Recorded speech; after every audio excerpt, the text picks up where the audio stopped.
गरिबीच्या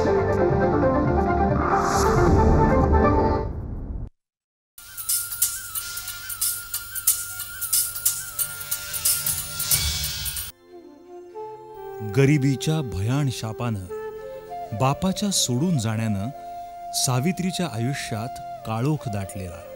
आजोळच्या अंगणात आईच्या पाठिंब्यात सावित्रीच्या जगण्यात आनंद हरवलेला. त्यातच निलंग्यातल्या जेवरीत निसर्गाचा कोप झाला.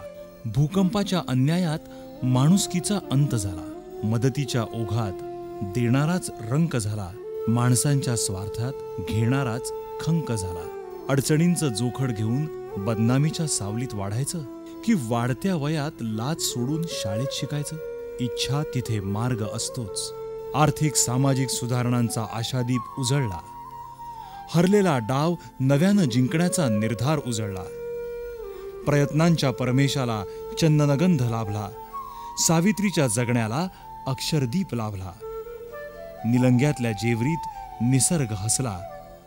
सावित्रीच्या प्रगतीत निसर्ग रंगला.